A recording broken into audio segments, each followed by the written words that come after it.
देख रहे हैं आप। मैं हूं आप सबके साथ अनूप। बुलेटिन की शुरुआत एक बड़ी खबर से करते हैं। बड़ी खबर हादसे से जुड़ी हुई। शाहजहांपुर में, उत्तर प्रदेश के शाहजहांपुर में बड़ा हादसा हुआ है। जी हां, एक टैंकर ने टेंपो में जोरदार टक्कर मारी है और इस हादसे में टेंपो सवार 12 लोगों की मौत हो गई। टैंकर सवार ट्रक छोड़कर फरार हो गया। तस्वीरें भी हम आपको दिखा रहे हैं। घने कोहरे के चलते यह बड़ा हादसा हुआ है। 12 लोगों की मौत हो गई है। हाईवे पर तेल टैंकर मौत बनकर आया और एक टेंपो में जोरदार टक्कर मारी।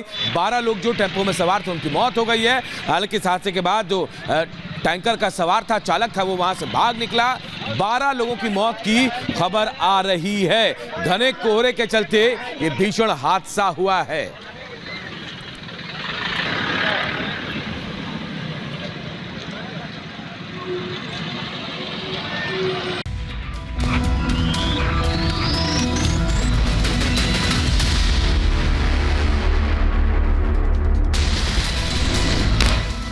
नमो मतदाता सम्मेलन में शामिल हुए पीएम मोदी वीडियो कॉन्फ्रेंसिंग के जरिए नव मतदाताओं को संबोधित किया। पीएम मोदी ने नए वोटरों से संवाद किया और कहा कि आप देश की दिशा तय करेंगे, देश के भविष्य के लिए वोट करें।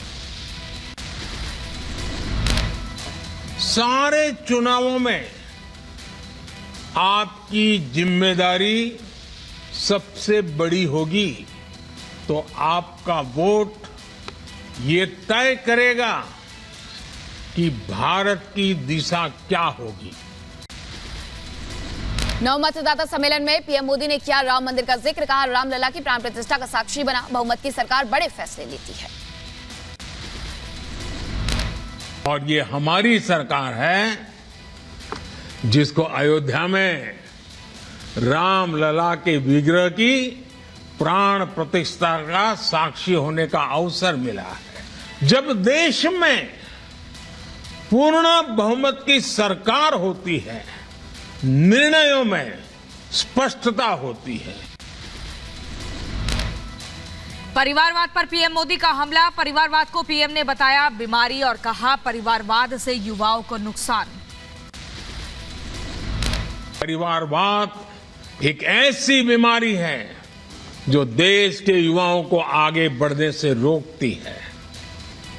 आपने देखा है कि परिवारवादी पार्टियों में दूसरे युवा कभी आगे नहीं बढ़ पाते। नव मतदाता सम्मेलन में बोले पीएम मोदी। कहा, अगले 25 सालों में भारत को बनाना है विकसित। आपका वोट विकसित भारत बनाएगा। आपको अगले 25 साल अपना और भारत दोनों का भविष्य तय करना है। सम्मेलन में बोले पीएम मोदी। कहा, हमने महिलाओं के लिए काम किया है, हमने 3 तलाक को खत्म किया है। आज स्थितियां बदली हैं। यह हमारी सरकार है जिसने 3 तलाक के खिलाफ कानून बनाकर मुस्लिम बहन बेटियों में इंसाफ की उम्मीद बढ़ाई। नव मतदाता सम्मेलन का आयोजन। सम्मेलन में वर्चुअल माध्यम से जुड़े बीजेपी अध्यक्ष जेपी नड्डा ने नव मतदाताओं का स्वागत किया।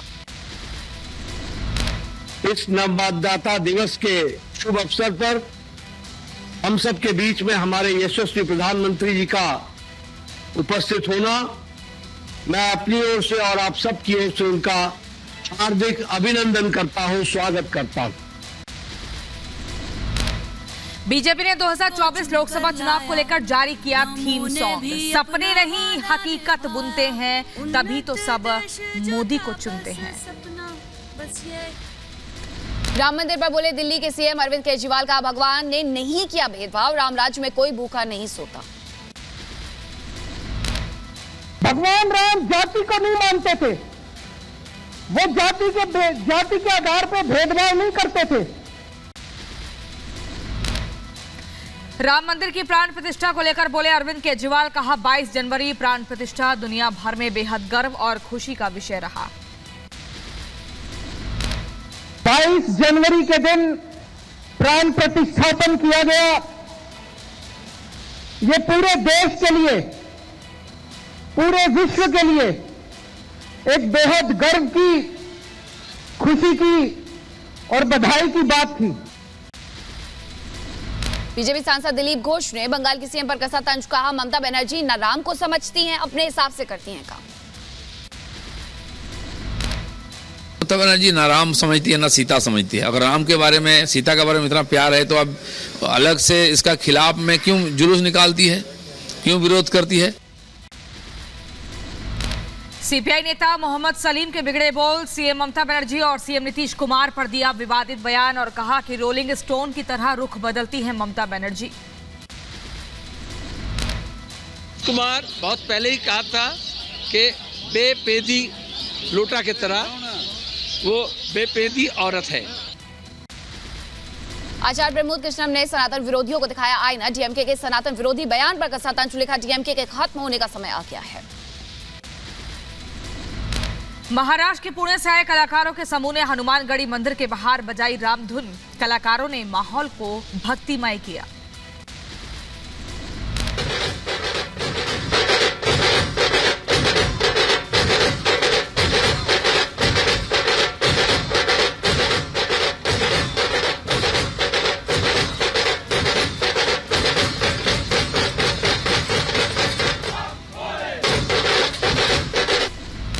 तीसरे दिन भी राम मंदिर में उमड़ी भक्तों की भीड़, श्रद्धालुओं ने कतारों में लगकर के किए रामलला के दर्शन। यूपी के अयोध्या में ठंड पर भारी पड़ी लोगों की आस्था, हजारों की संख्या में सरयू घाट पहुंचे भक्त श्रद्धालुओं ने सरयू नदी में आस्था की डुबकी लगाई। अयोध्या में रामलला के दर्शन के लिए उमड़ा भक्तों का जन सैलाब, मौके पर भारी पुलिस बल तैनात, कतार में लगकर के लोग कर रहे हैं भगवान राम के दर्शन।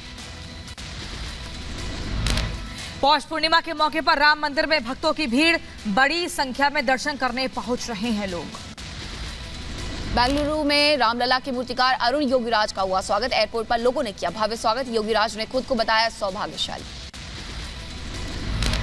रामलला के दर्शन को लेकर मुख्य पुजारी आचार्य सत्येंद्र दास का बयान, कहा शांतिपूर्ण तरीके से प्रभु श्री राम के दर्शन कर रहे हैं श्रद्धालु। संयमी हो गए हैं लोग और बड़े ही शांति ढंग से रामलला का दर्शन कर रहे हैं। जगत गुरु राम दिनेश आचार्य ने की राम भक्तों से अपील, कहा पूरा देश धार्मिक और सांस्कृतिक स्वतंत्रता का मना रहा है जश्न, धीरे धीरे दर्शन करने आए अयोध्या। मुझे लगता है कि धार्मिक और सांस्कृतिक आज़ादी का जश्न हम लोग मना रहे हैं। एक निवेदन है कि आप लोग जो हैं वो कम आवें और धीरे धीरे आकर के भगवान का दर्शन करें। अयोध्या की आईजी रेंज प्रवीण कुमार की लोगों से अपील, दर्शन के दौरान समय बचाने के लिए कम सामान लाने की सलाह दी गई। आज पौष पूर्णिमा का पर्व है जिसमें लोग स्नान करते हैं और सभी लोग सुव्यवस्थित हैं, सभी के दर्शन प्रारंभ हुए हैं और हम लोग लगातार इसको भ्रमण रह करके लोगों को सुनिश्चित करा रहे हैं। लोगों से अपील की गई है कि सामान कम से कम संख्या में अपना लेके आए ताकि उनको यहाँ पर पीएफसी में कम से कम समय लगे। कांग्रेस नेता ने दिग्विजय सिंह राम मंदिर पर पीएम से सवाल किया। दिग्विजय सिंह ने सोशल मीडिया पर लिखा, प्राण प्रतिष्ठा धार्मिक आयोजन है या राजनीतिक।